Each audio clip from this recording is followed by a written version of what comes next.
반갑습니다. 이보다 조금 더 할 뿐입니다. 평면 트러스 해석 두 번째, 제로 폴스 멤버스에 대해 알아보도록 하겠습니다. 제로 폴스 멤버스란 그 용어에서도 알 수 있듯이 이제 트러스 구조에서 이제 하중이 작용하지 않는 부재를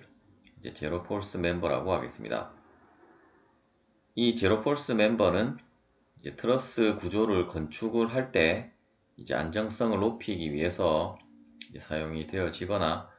또는 이제 트러스 구조물에 하중의 변동이 있을 때 이제 추가 서포트의 기능을 하기 위해 사용이 되어진다라고 보시면 되겠습니다. 다음에 보시는 바와 같이 이제 이러한 그 트러스 구조가 있다고 했을 때 우리가 이제 각각의 그 절점별로 이제 하중들을 이제 분석을 해보면 먼저 이제 이 A 절점에 대한 평형 방정식은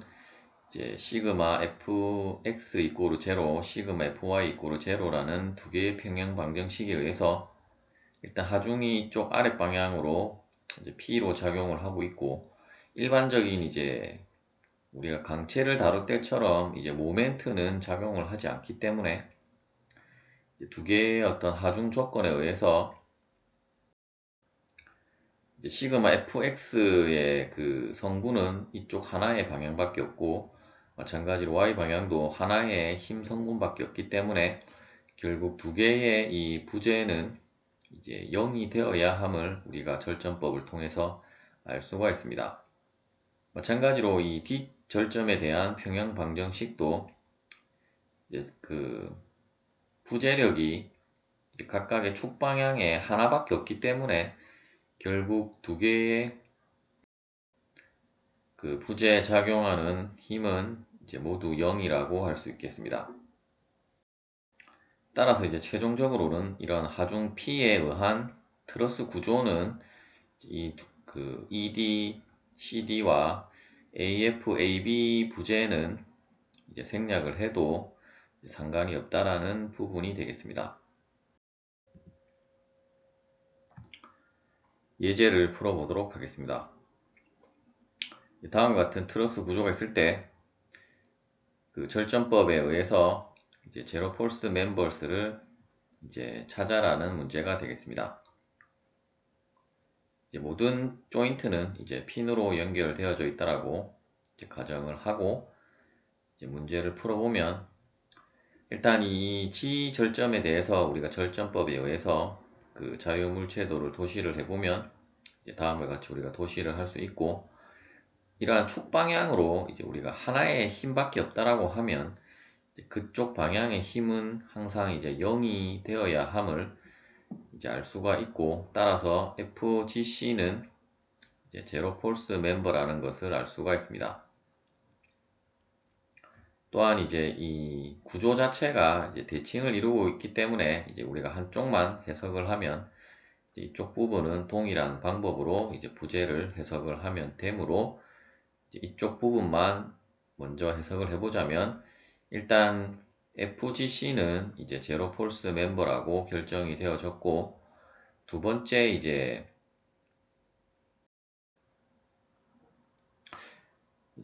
그 하중이 이쪽만 작용을 하면 우리가 대칭으로 풀면 되는데, 이제 이쪽 부분에 그 B점에만 하중이 작용을 했으므로 일단 전체적으로 그 절점법으로 해석을 해야 될 것 같고, 따라서 이제 D점으로 가면 D점에는 이제 하중이 다음에 보시는 것처럼 이제 한쪽 방향으로만 작용하는 하중이 FDF가 있기 때문에 이 부분은 이제 제로 폴스 멤버가 되겠습니다. 이번에는 이제 B점으로 가면 B점에는 이제 2kN이라는 하중이 이쪽 방향으로 작용을 하고 있고, 또한 우리가 그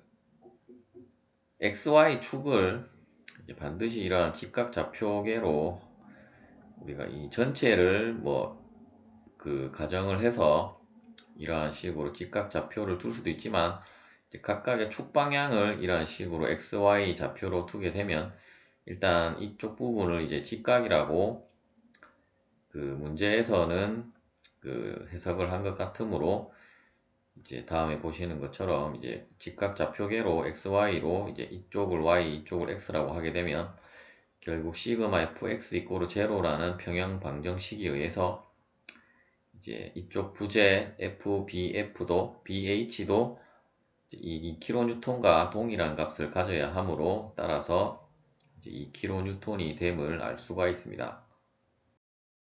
또한 이제 절점을 향하고 있으므로 이제 인장력이 인장력이 아니라 이제 압축력이 작용을 하고 있다라는 것을 이제 알 수가 있습니다.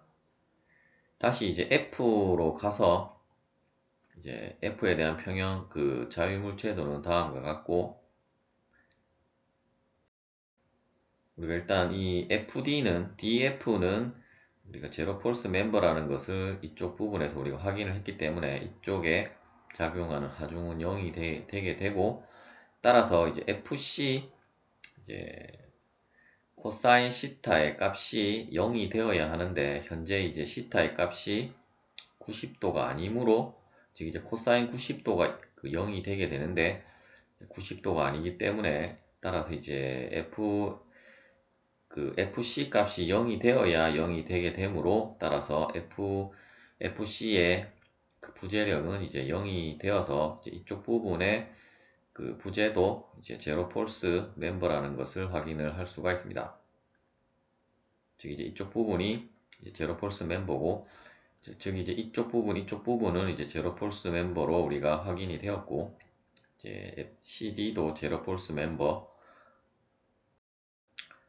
이제 마지막으로 이제 H 절점에 대한 자유물체도는 다음과 같이 도시가 될 수 있고, 이때도 마찬가지로 이제 시그마 FY의 값은 0이 되어야 하므로, 일단 이쪽 방향의 성분이 있기 때문에 이제 FC의 이 부재는 이제 제로 폴스 멤버가 아님을 우리가 확인을 할 수가 있습니다. 따라서 우리가 이제 제로 폴스 멤버 같은 경우는 생략을 할 수 있기 때문에 이제 이쪽 부분과 이쪽 부분은 생략이 가능하고, 즉 이제 이 세 개의 부재는 우리가 생략을 해도 이러한 하중을 버티는 데는 이제 크게 그 상관이 없는 부분이 되겠습니다. 하지만 이제 우리가 앞서 살펴본 대로 조금 더 이제 안정성을 높이기 위해서 이러한 식으로 추가적으로 이제 그 부재들을 더 그 연결을 시켜서 이제 트러스 구조를 그 만든다라고 여러분들이 생각을 하시면 되겠습니다. 시청해 주셔서 감사합니다.